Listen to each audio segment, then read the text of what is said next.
क्या हुआ? जब अयोध्या राम मंदिर यात्रा के दौरान एक गाड़ी खाई में गिरने लगी और राम लल्ला का एक ऐसा चमत्कार हुआ जिसे देखकर सभी के रोंगटे खड़े हो गए। जब आप भी इस चमत्कार के बारे में जानेंगे तो आपके भी होश उड़ जाएंगे।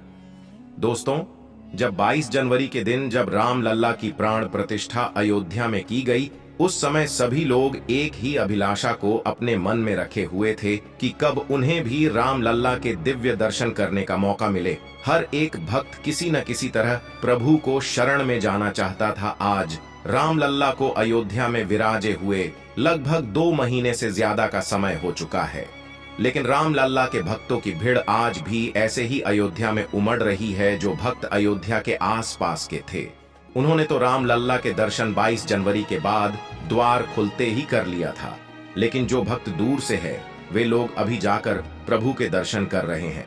और उसी बीच एक ऐसा चमत्कार हुआ जिस पर किसी को यकीन नहीं हुआ। ये चमत्कार एक ऐसे परिवार के साथ हुआ जो कि अयोध्या राम लल्ला के दर्शन करने के इरादे से घर से निकले थे, और रास्ते में उनके साथ जो घटित हुआ उसे कोई समझ नहीं पाया। लेकिन आगे बढ़ने से पहले, अगर आप भी एक सच्चे सनातनी हैं और राम लल्ला के भक्त हैं, तो इस वीडियो को एक लाइक करके कमेंट बॉक्स में जय श्री राम अवश्य लिखें। लेकिन दोस्तों, इस चमत्कार को जानने से पहले क्या आप जानते हैं कि एक ऐसे साधु महाराज जी हैं जिन्होंने राम मंदिर के लिए 1 करोड़ रुपए दान दिए थे?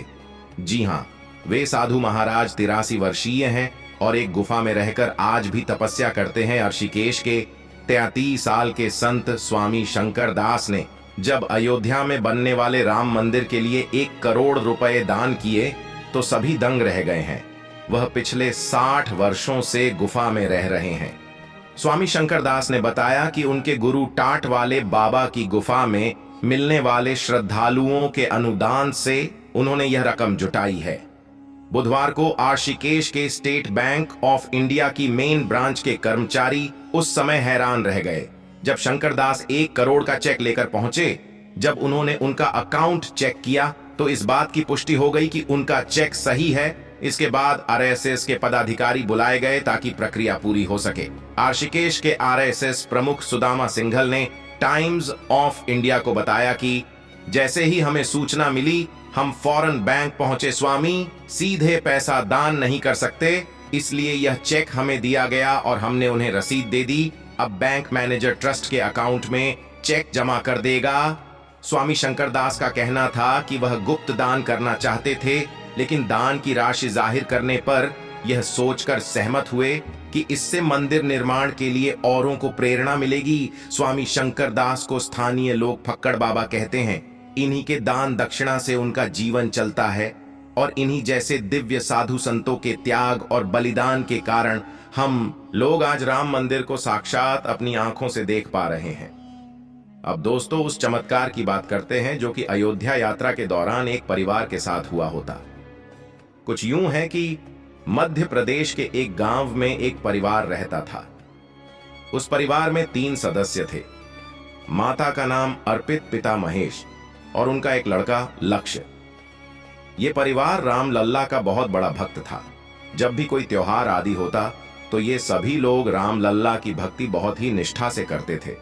लेकिन जब से इन्हें पता चलता कि अयोध्या में राम लल्ला की प्राण प्रतिष्ठा हो गई है, तभी से ये परिवार राम लल्ला के दर्शन करने की चाह रहा था। लेकिन इस घर के मुखिया महेश, जो कि लड़के के पिताजी थे, वे जिस जगह काम करते थे उस जगह वहां पर किसी प्रोजेक्ट के चलते उन्हें छुट्टी नहीं मिली थी। और जब उन्हें काम से छुट्टी मिली तो उन्होंने अयोध्या जाने का प्लान बनाया ताकि राम लल्ला के दर्शन हो सके। फिर वे तीनों अपनी गाड़ी में बैठकर ही अयोध्या तक की यात्रा करने लगते हैं। जब वे लोग घर से चले, वो समय तकरीबन दोपहर के 1 बजे का था। वे लोग ये मानकर चल रहे थे कि रात होने पर वे किसी होटल आदि में कमरा ले लेंगे और अगले दिन अपनी यात्रा पुनः आरंभ करेंगे। ऐसे ही करते हुए जब वे लोग गाड़ी में बैठकर आधा ही रास्ता तय करते हैं, तब बीच रास्ते में उन्हें आगे रास्ता बंद मिलता है। उसके बाद वहां पर काम करने वाले लोग कहते हैं कि अरे भाई, यहाँ रास्ता बंद है और काम चल रहा है, कृपया आप इस दूसरे कच्चे रास्ते से अपना सफर तय करें। वे लोग देखते हैं कि ये समय तो करीब रात के 9 का हो गया था और वो कच्चा रास्ता बिल्कुल डरावना और सुनसान सा लग रहा था। ये सुनकर वे अपनी गाड़ी को लेकर न चाहते हुए भी कच्चे रास्ते पर उतर जाते हैं क्योंकि उन्हें आसपास कोई होटल भी ढूंढना था। वो रास्ता पहाड़ी के कटाव से होकर जाता था और थोड़ा लंबा भी था, जिसके एक तरफ गहरी खाई थी जो कि रास्ते के साथ साथ दिखाई दे रही थी। जब वे उस कटावदार रास्ते से आगे बढ़ रहे थे, तभी उनके साथ एक अजीब सी घटना हो जाती है। हुआ कुछ ऐसा कि अचानक से उनकी गाड़ी के पीछे से जोर की आवाज आई, जो कि उन तीनों को सुनाई दी। महेश गाड़ी से उतरा और चेक करने लगा कि क्या हुआ है। उसने देखा कि गाड़ी के पीछे तो कुछ नहीं है, लेकिन आवाज तो जोर से आई थी। महेश ने सोचा कि ये उनका कोई भ्रम होगा, लेकिन लक्ष्य बहुत डर गया था क्योंकि रात का समय था और ऊपर से वे एक सुनसान रास्ते पर थे, जिसके कारण महेश ने गाड़ी में हनुमान चालीसा लगा दी। वे फिर से आगे बढ़ने लगे। थोड़ी दूर और आगे चले, पर फिर से ऐसा ही हुआ, लेकिन इस बार का दृश्य अत्यंत भयानक था। अब की बार एक काला कपड़ा आया और गाड़ी के अगले शीशे पर चिपक गया। ये देख सभी डर गए। गाड़ी का शीशा ढके होने के कारण गाड़ी का बैलेंस बिगड़ने लगा। महेश समझ नहीं पा रहा था कि गाड़ी कहां जा रही थी। उसने तुरंत गाड़ी के ब्रेक मारे। गाड़ी जिस स्पीड में चल रही थी, ब्रेक लगते थी वह फिसल सी गई और फिसल का पास में जो खाई थी उसकी तरफ झुकने लगी।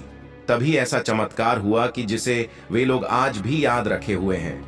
हुआ कुछ ऐसा कि गाड़ी फिसल का खाई की तरफ तो गई, लेकिन वह जाकर एक बड़े पत्थर से टकरा गई जो कि खाई वाली साइड मौजूद था। जैसे ही गाड़ी रोकी तो वो काला कपड़ा भी गाड़ी से हटा। उसके बाद महेश का पूरा परिवार भयभीत हो गया, क्योंकि वे खाई में गिरने से जरा से बचे हैं, और वो भी पत्थर की वजह से। जब उन्होंने गाड़ी से नीचे आकर देखा तो उन्हें क्या पाया कि पत्थर के ऊपर लाल कपड़े को लिए एक बंदर बैठा था और उन्हीं की तरफ देख रहा है। वे लोग समझ जाते हैं कि हो न हो, एक बड़ी विपदा को भगवान राम और हनुमान जी ने टाल दिया था। वे लोग भगवान का शुक्रिया करते हैं और राम लल्ला का नाम मन में जपते हैं। जब वे गाड़ी को देखते हैं तो उनकी गाड़ी भी बिल्कुल ठीक कंडीशन में खड़ी थी, जबकि पत्थर के साथ टक्कर जोरदार हुई थी। फिर वे जल्दी से वहां से निकलते हैं और रास्ता खत्म हुआ तो उन्हें एक होटल दिखाई दिया और एक रात होटल में रहकर अगले दिन सुबह वे अयोध्या पहुंच जाते हैं। अयोध्या में प्रभु की रौनक देखकर एक सकारात्मक ऊर्जा दिख रही थी। फिर वे लोग प्रभु के दर्शन के लिए कतार में लग जाते हैं और प्रभु के दर्शन करते हैं। दर्शन के बाद वे लोग वहां पर बैठे एक पुजारी जी से भी मिलते हैं और उनको रात में घटित हुई उस घटना के बारे में भी बताया। पुजारी जी बोले, अरे बालक, तुम लोग एक बड़ी बला से बच गए। एक बड़ी अनहोनी को प्रभु ने टाला है और अब चिंता मत करो। अभी तुम लोगों ने प्रभु के दर्शन कर लिए हैं, अब तुम भय मुक्त हो जाओ। फिर वे लोग पुजारी को प्रणाम करके वापस अपने घर की ओर रवाना हो गए।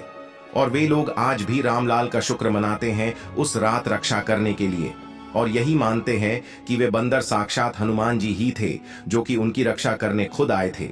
तो दोस्तों, आपका क्या मानना है इस बारे में कमेंट सेक्शन में जय श्री राम अवश्य लिखें। साथ ही साथ इस वीडियो को एक लाइक करके चैनल को भी सब्सक्राइब करें। तब तक के लिए जय श्री राम।